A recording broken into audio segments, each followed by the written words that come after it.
on est capable de faire, d'accomplir la volonté de Dieu, il faut le faire. Rester avec des remords, des regrets qui vont miner notre vie. Je n'ai vu qu'une seule fois mon père et ma mère ensemble.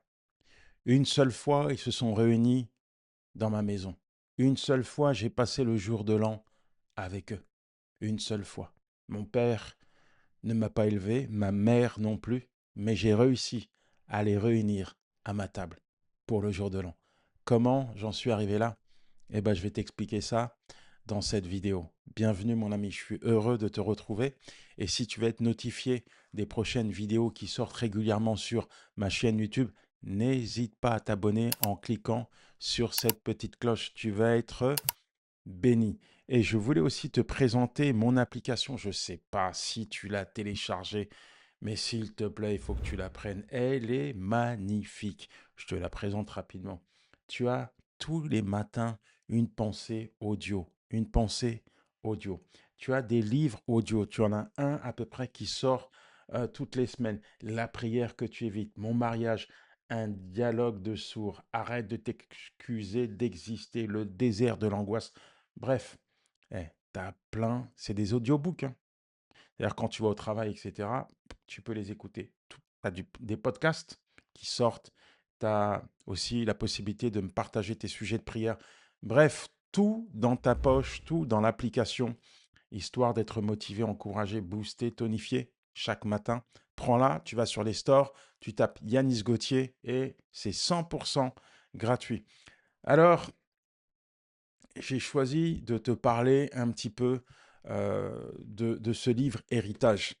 Héritage parce que c'est un livre qui est important et j'extrais juste une petite partie, une petite portion de ce que je partage, de ce que j'ai consigné dans ce livre. Euh, et si tu veux lire les 2 premiers chapitres, rien de plus simple, tu peux aller dans la description de cette vidéo, tu les télécharges, c'est pour toi, c'est un cadeau et je suis sûr que cela te fera du bien. Alors, quand on parle d'héritage, forcément, on parle de transmission. Tout de suite, nos yeux scintillent, on pense à des sommes d'argent, à des biens immobiliers, matériels, etc. Mais il n'y a pas que ça dans les héritages. Et d'ailleurs, c'est pas toujours ça. Mais là où je veux aller avec toi aujourd'hui, c'est ce qu'on peut transmettre à nos enfants. Au sein d'une famille, parfois, il y a des cassures. Il peut y avoir des cassures entre tes parents et tes enfants. Et en fait, la cassure, elle n'est pas entre tes enfants et tes parents, elle est entre toi et tes parents. Et quand la cassure n'a pas été réglée, il y a un problème. On ne transmet pas ce qu'on doit transmettre à nos enfants. C'est-à-dire que, puisqu'on est blessé, on a tendance à se positionner comme une victime. Et malheureusement, volontairement ou involontairement, on va créer des murs entre nos enfants et nos parents. Alors, pour reprendre un petit peu mon témoignage, mon histoire, peut-être que tu l'as déjà entendu, mais j'ai été abandonné par mes parents. J'ai été abandonné, j'ai pas mal souffert de ça, et il a fallu que je passe par un processus de guérison et de restauration. Dieu m'a clairement pris en charge et Dieu a fait un travail extraordinaire dans mon cœur et dans ma vie. Il m'a requinqué, il m'a rebâti, il a guéri mon cœur brisé. Luc 4, verset 18. Il a pensé mes blessures. Et à un moment donné, quand Dieu avait fini son travail, eh bien, il va me dire et me faire comprendre que mes enfants avaient le droit de connaître leurs parents et que mes parents, leurs grands-parents, excuse-moi, tu l'auras compris, et que mes parents étaient en droit également de connaître leurs petits-enfants. Je ne voulais pas ériger un mur en regardant mes parents avec la lentille de ce qu'ils m'avaient fait subir. Donc, étant donné que Dieu m'avait guéri, étant donné que j'étais entré dans une démarche de pardon et même vis-à-vis d'eux directement, j'ai décidé, même s'ils ne vivaient pas ensemble, de leur donner l'opportunité de venir à la maison afin qu'ils rencontrent leurs petits-enfants. Et l'opportunité est arrivée. Mon père est venu de la Côte d'Ivoire, ma mère est venu également à la maison. Et là, pour la première fois, eh bien, ils ont eu la joie de rencontrer leurs petits-enfants. Et c'était des moments tellement particuliers en émotion parce que pour moi, c'était la première fois que j'ai mes parents ensemble à la maison, la première fois qu'ils voient leurs petits-enfants et qu'ils découvrent finalement aussi ce que Dieu a fait dans ma vie.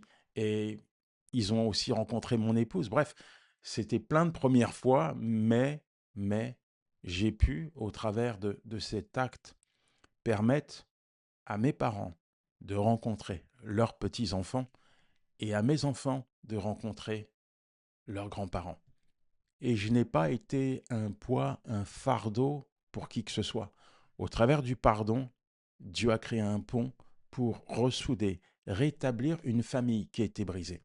Et là où je veux t'amener, c'est peut-être qu'aujourd'hui, ce que tu transmets à tes enfants, ce sont des blessures qui n'ont pas été guéries, des blessures qui sont là, que tu portes depuis des années, des fardeaux, des poids insupportables émotionnellement parlant, tu ne les supportes plus, tu t'en veux plus, mais ils sont là et à chaque fois que tu as ton père, ta mère au téléphone qui te demande de voir tes enfants, il y a toujours une chape, il y a toujours un mur, il y a toujours quelque chose qui t'empêche euh, de rétablir cette relation. Je ne connais pas toutes les raisons qui sont les tiennes.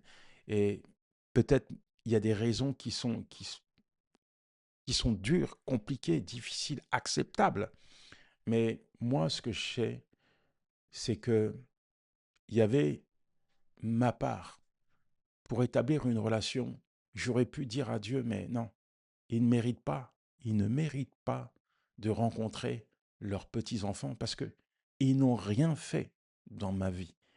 Et si je les avais écoutés, je n'aurais pas d'enfants. Mais je suis pas allé là-dedans parce que je sais que c'était pas là que Dieu voulait me voir. Et j'ai fait le bon choix en mettant tout ça de côté et en disant à mon père et en disant à ma mère, vous avez des petits-enfants qui veulent vous rencontrer. Le résultat a été au-delà de tout ce que je pensais, puisque quelques jours après cette rencontre, mon père a donné sa vie à Jésus. Alors, peut-être qu'aujourd'hui, tu dois faire un point avec toi-même. Peut-être que tu dois laisser Dieu venir guérir cette blessure qui te fait mal, cette blessure qui empêche tes enfants de voir leurs grands-parents ou qui empêche tes parents de voir leurs petits-enfants. Il y a peut-être un point que Dieu veut régler dans ta vie. Il y a peut-être une blessure que Dieu veut guérir, que Dieu veut restaurer. Et mon introduction, c'était Héritage, ce livre Héritage, tu vois, je te parle de tout ça. Mais je sais aussi que il y a des choses qu'on peut faire et qu'on ne fait pas. Il y a des choses qu'on doit faire et qu'on n'applique pas. Et attention, attention. Tant que c'est de nos possibilités, nous devons le faire. Tant qu'on est capable de faire, d'accomplir la volonté de Dieu, il faut le faire. Sans quoi on peut rester avec des remords, des regrets qui vont miner notre vie. Donc, il y a peut-être un point sur lequel Dieu te demande d'agir. N'attends pas demain, repousse pas ce que Dieu te demande de faire aujourd'hui à l'année prochaine en te disant j'ai le temps. En fait, le temps appartient à Dieu. Le temps appartient à Dieu. Et peut-être la discussion que tu repousses avec ton père, avec ta mère. Tu vois, le sujet qui te fait mal, parce que ce sujet, c'est une blessure pour toi, que tu repousses, tu procrastines. À chaque fois que Dieu te dit va, tu procrastines. Arrête de procrastiner. Arrête de procrastiner parce que tu ne sais pas ce que demain va enfanter. Si tu dois agir, fais-le maintenant. Si tu peux le faire, fais-le maintenant. Je sais que parfois, il y a des choses hyper compliquées, je dis bien hyper compliquées. Et je ne vais pas faire l'étalage de ces choses parce que on est sur YouTube, mais je sais que parfois, eh ben, il y a des relations, c'est impossible qu'elles soient rétablies. Mais quand la relation peut être rétablie, il faut la rétablir. N'attends pas demain pour le faire. Et je suis sûr que Dieu te surprendra. Comme il m'a surpris avec mon père, Dieu te surprendra. Parce que souvent, quand il y a des familles chrétiennes avec des parents qui ne sont pas chrétiens, ton père, ta mère qui n'est pas qui ne connaît pas Dieu souvent, eh bien, la porte que tu vas ouvrir au pardon, à la réconciliation, va être une porte du salut pour ton père et ta mère. Alors, je sais que Dieu est un Dieu de surprise, que Dieu fait toujours au-delà, bien au-delà de tout ce qu'on imagine, de tout ce qu'on pense, de tout ce qu'on souhaite. Et à partir du moment où on se positionne et qu'on dit, Seigneur, crée les bonnes opportunités. Seigneur, donne-moi la force de pardonner. Donne-moi la force d'accomplir ta volonté. Donne-moi la force, Seigneur, d'être un point de réconciliation, un point de rencontre entre mon Père et toi, entre ma mère et toi. Oui, Seigneur, fais-le. Je suis certain que Dieu va le faire. Seigneur, merci pour ton enfant qui entend cette vidéo, ce message, parler d'héritage. Et peut-être qu'il y a quelque chose dans son cœur que tu dois guérir. Ta parole nous dit dans Luc 4, verset 18, que tu es venu guérir les cœurs brisés. Alors ma prière, c'est guéris, guéris-le, guéris-le. Seigneur, non seulement tu le guéris, mais tu le restaures, tu le remets debout. Seigneur, peu importe, Seigneur, depuis combien de temps il est blessé, alors que tu envoies ta parole dans son cœur, je proclame et je décrète une guérison totale et complète maintenant dans sa vie. Seigneur, merci parce qu'au travers, Seigneur, de cette guérison et de cette restauration, tu vas lui permettre, Seigneur, de rétablir une relation, Seigneur, entre ses parents et ses enfants. Seigneur, tu te glorifies. Seigneur, tu élèves ton nom au sein de la famille de ton enfant, Seigneur. Merci parce que ta paix, Seigneur, est instaurée. Merci parce que ta joie est instaurée. Merci, Seigneur, parce que tu permets, Seigneur, à ton enfant aujourd'hui de se positionner comme un instrument entre tes mains. Et je proclame qu'au travers de ce qu'il va faire, tu vas te glorifier dans la vie de ce papa qui ne te connaît pas, de cette mère qui ne te connaît pas. Dans le nom de Jésus, je t'ai prié. Amen. Amen. Mon ami, si tu veux télécharger les 2 premiers chapitres de ce livre, n'hésite pas, tu cliques sur le lien dans la description et n'oublie pas de t'abonner à ma page pour être notifié des prochaines vidéos. Et moi, je te dis à bientôt. Ciao. C'était Yannis Gauthier.